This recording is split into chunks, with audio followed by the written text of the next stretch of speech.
Washington wrote those orders for your fifth grade grandmother? Just incredible.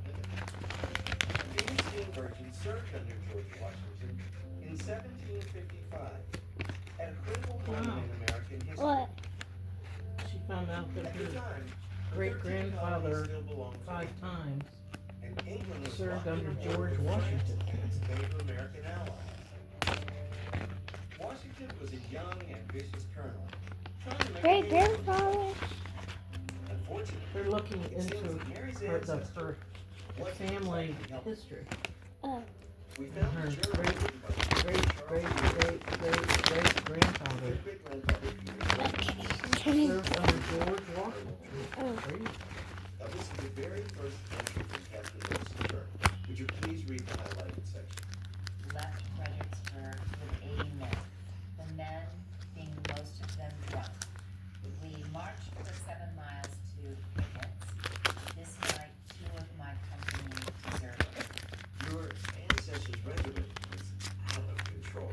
They raised so many complaints about drunkenness, neglect of duty. Now it's starting to feel like my family. George Washington was so embarrassed, Mary, that he only offered his resignation. God. So my relative was the shame of George Washington. But think about that. Imagine if George Washington had quit the army because of the conduct of your ancestor and his buddies, getting drunk and doing That's a whatever. scary thought. The whole history of the family. George Washington said, I'm out of here. I'm notified these guys are out of control. I can't control I'm them. gonna think twice about my cocktail tonight. In the end, Colonel Washington gave Mary's ancestor a second chance. Peter Steenburgen was given a new assignment on Virginia's western frontier and the opportunity to start over. But Peter was unable or unwilling to change his ways. Mr. Steenburgen's accounts he had against the soldiers under his command and can make it appear that he has defrauded the soldiers of the greatest part of their pay. He was a mess. Oh my gosh, he was terrible. Peter was being accused of cheating his soldiers out of their pay by running a private store in the camp and then selling the goods at exorbitant prices. And this is while he's supposed to be redeeming himself. Think this story's going to end well or not? It doesn't sound like it. It sounds like somebody's gonna put him in front of the fire squad or something.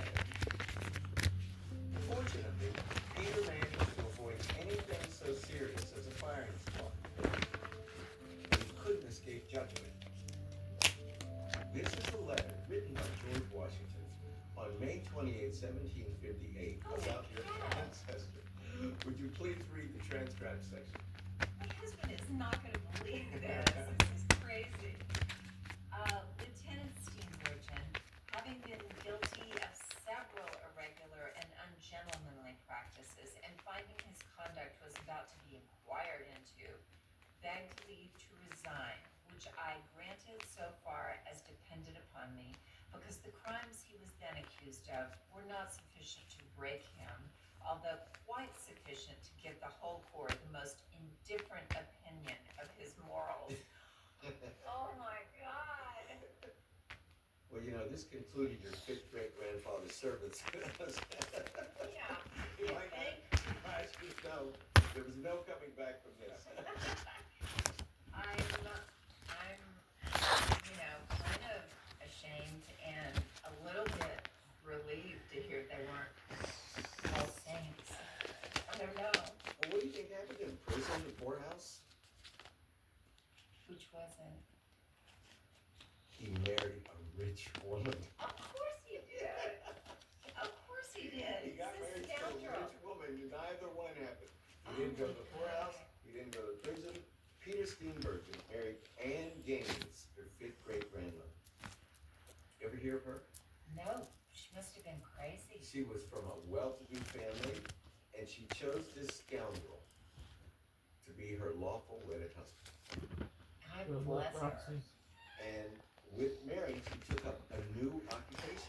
You want to guess what he did? Take a while. It's something ran a bar? Ding! Turn the page. No way. In 1766, This is Peter still in obtained that a book, I license to think. operate a tavern and finally settled down. His son, Robert Steenburgen, Mary's fourth great-grandfather, was born roughly 10 years later. What a crazy story. You come Why, from this is a the one family that with broke. Deep, deep roots in America. If your ancestors knew Where George are the Washington, beads? for goodness sake. Oh, that. And George Washington. No, that is this one. The good and the bad. Like Mary and Ted, Bill Macy also has military roots, but we didn't have to travel back to colonial America to find them. They start with his father, William H. Macy Sr. This is a newspaper clipping from a paper we know very well, the Cumberland Evening Times. Can you please read the transcript? William Hall Macy will graduate tomorrow with commission as second lieutenant in the Air Forces. Bill's father joined the United States Army in 1944 at the height of World War II.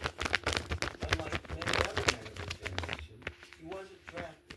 He volunteered to fight, and fight he did.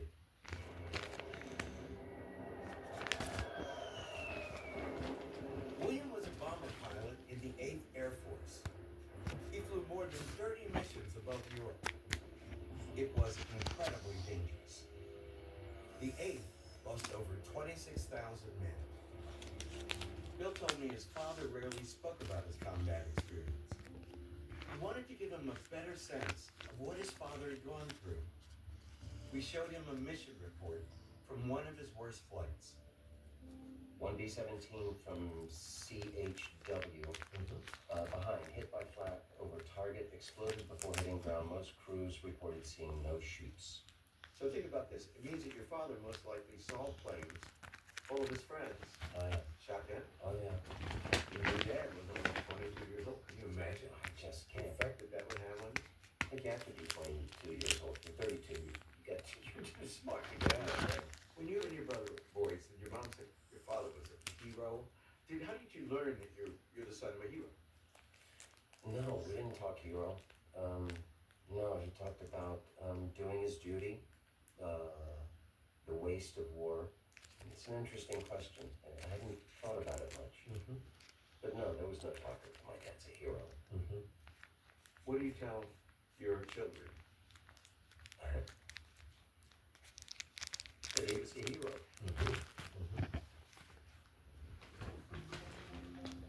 As it turns out, Bill's father wasn't the only brave man in his family. His grandfather, Albert Hall Macy, served in World War I. And moving up the branches of the Macy family tree, we found a man who displayed a very different kind of bravery. Bill's seventh great-grandfather, Thomas Macy, was born around 1605 in southern England. When he was in his late 20s, Thomas braved the dangerous passage across the Atlantic to settle in the newly founded Massachusetts Bay Colony, where he built a home and a sawmill. We all stated about the Puritans, the Pilgrims, Massachusetts Bay Colony. Did you ever, in your wildest dreams, think your family had anything to do with that? No, I thought we were the before him that they brought anything down. No, they were the guys who built the house. Oh man, that's pretty grand.